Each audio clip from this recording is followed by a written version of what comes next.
It's time for the Longines Chronoscope, a television journal of the important issues of the hour, brought to you every Monday, Wednesday, and Friday. A presentation of the Longines Whitnor Watch Company, maker of Longines, the world's most honored watch, and Whitnor, distinguished companion to the world-honored Longines. Good evening. This is David Ross.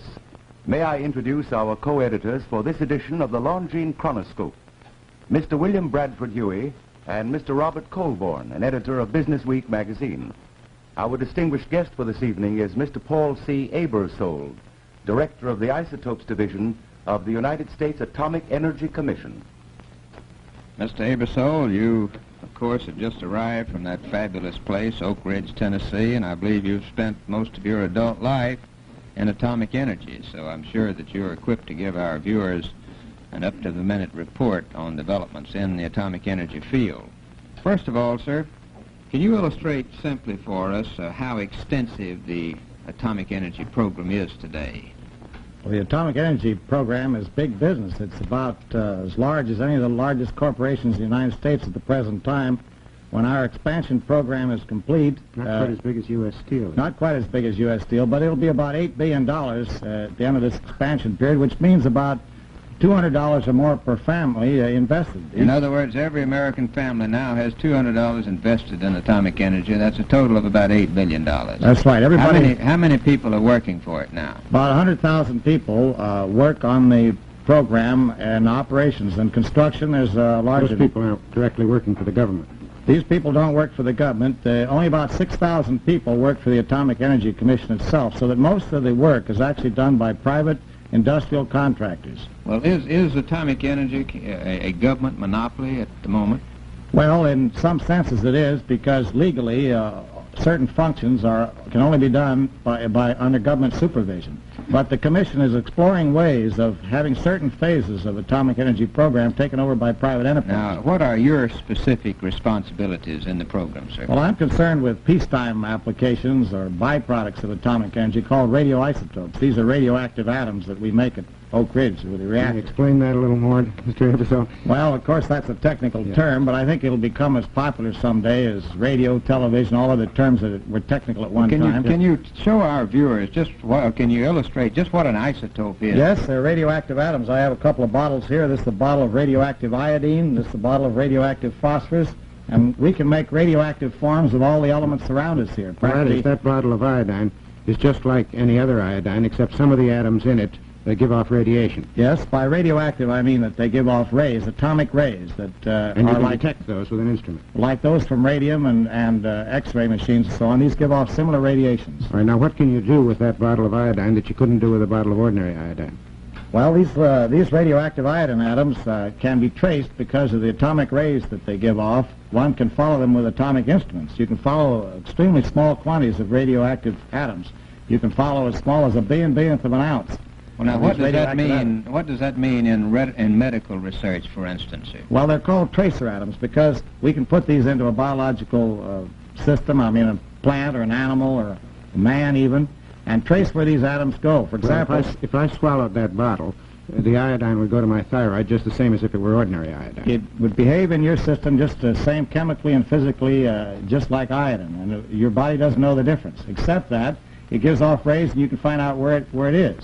Those atoms are saying, look, I'm iodine atoms, I'm here in your thyroid gland, and to the scientist, then he can tell where they are. And also, if I happen to need some rays in my thyroid, as I might if it were too big... That's right. There are two uses. Get a treatment. There are two uses for these things. One is as tracer atoms, in which you use very, very small amounts to find out where these atoms are going. The other is to use them as sources of radiation to just produce... like X-ray. Like X-ray, to treat, or to do something in industry, like take pictures and so on, so that you can use the radiation in a practical way. Well, now, how much use is made of these radioactive isotopes now? Very many people using them? Well, there are over 1,000 institutions in the United States that are using isotopes, and we've shipped out about 40,000 shipments all over the country. These would be hospitals and laboratories? Hospitals, research laboratories, and now several hundred industrial companies are making... An industrial company use it? Well, they again use them in two ways. One for research to find out mechanisms, or how things act, what atoms are doing, and all kinds of processes. Well, how would you say, what could you find out about an engine with? Well, you could, for example, you could send us a piston ring, and we could put it in our reactor at Oak Ridge, and the atomic rays in the reactor will make this piston ring radioactive. When you put in a motor, when the piston goes up and down, you wear off a little bit of radioactive iron. We can detect that way as little as 100,000th of an ounce of wear from the piston ring while the motor's running. Now, you couldn't find that much wear if it weren't radioactive. It would take you months to get the same answer on comparing one lubricating oil with another, or comparing high-speed operation of a motor with low speed, whereas with a radioactive piston ring, you can get this information in a matter of hours. That is, I put this piston ring in, run it for an hour or so with one oil, run it for an hour or so with another oil, and from the amount of the radioactive stuff that comes through, I can tell which oil is wearing it more. That's right, and you can do it without ever opening the motor and making no tests. I mean, you don't have to change the conditions at all. What are you contributing to cancer research?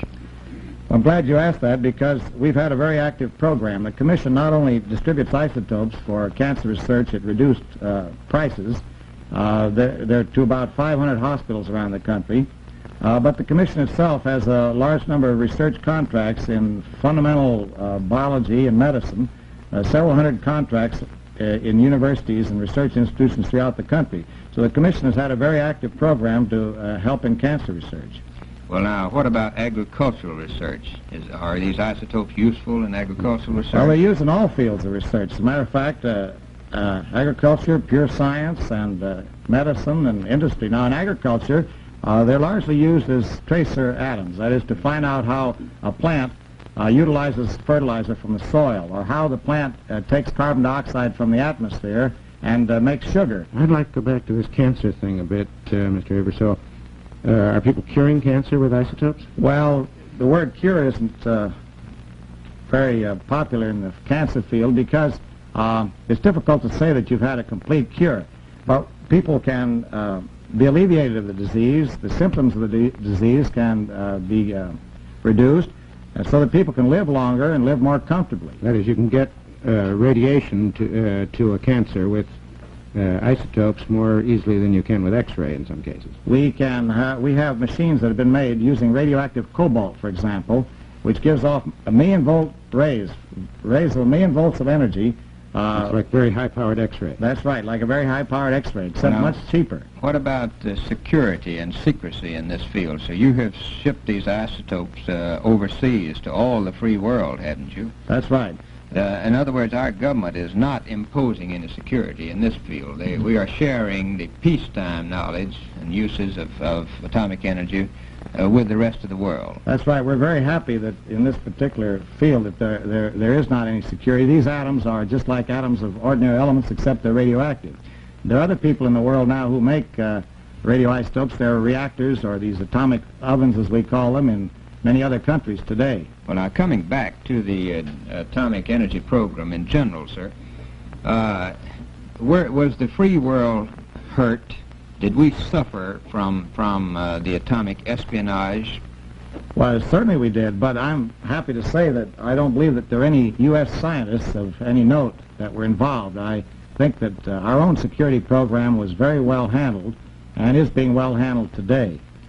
Now, you recognize, that there's still great need for secrecy as far as the weapons development program. In weapons development, there's a need for secrecy, but even there's a philosophy. Is it possible to overdo secrecy so that it restricts your own development? It does. It can. Therefore, there's a philosophy that security, another phase of security is security by accomplishment. The more you can accomplish, keep ahead of the other fellow, do it faster. And we can do more that way by as much information as we can release that will help our own science and technology, will further our... The two kinds of security can contradict each other to some extent. You can have security by secrecy, and you need some of that, particularly in weapons and military applications. But if you overdo that, you're restricting your own scientific progress. Well, now, how much is the atomic energy program going to affect the life of the average American in our lifetime, sir? Well, it will not revolutionize our lifetime, because we've already had a revolution in technology in this country in the last 50 years.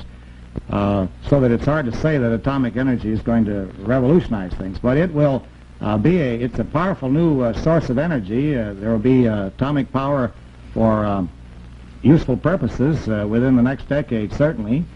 These research Competing with uses... present fuels like coal or Well, not oil competing, or but water supplementing. I think that they won't, atomic power won't replace the coal or oil, but it will supplement, and there will be many uses for this power. Well, now, you mentioned that we now have about $8 billion invested in the atomic energy program.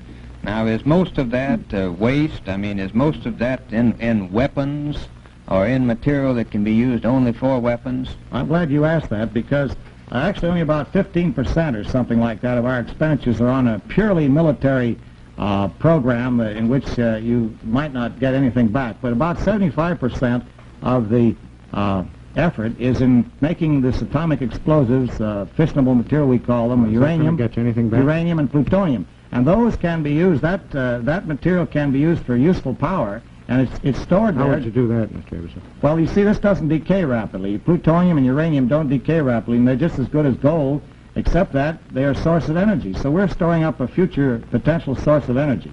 Well, now, as a final question, sir, most Americans have heard it said that maybe atomic energy was going to be the device by which we just destroyed all human life on this planet. Do you feel that the program is going to end in eventual destruction of human life, or do you think that it may be an agency by which human life is made better for everyone in the world? Well, I don't think man was put here to destroy himself, and I think that our stockpile of atomic weapons is really a great thing for national security. I don't think other nations will risk war with us. As long as we keep foremost in the atomic energy, atomic weapon field, it's a very great thing for national security. And in the long run, I think there'll be greater contributions from the peacetime aspects than from the military. Well, thank you very much for being with us this evening, sir, and this has been very reassuring. The opinions you've heard our speakers express tonight are entirely their own. The editorial board for this edition of the Longines Chronoscope was Mr. William Bradford Huey and Mr. Robert Colborne, an editor of Business Week magazine. Our distinguished guest was Mr. Paul C. Aebersold, Director of the Isotopes Division of the United States Atomic Energy Commission.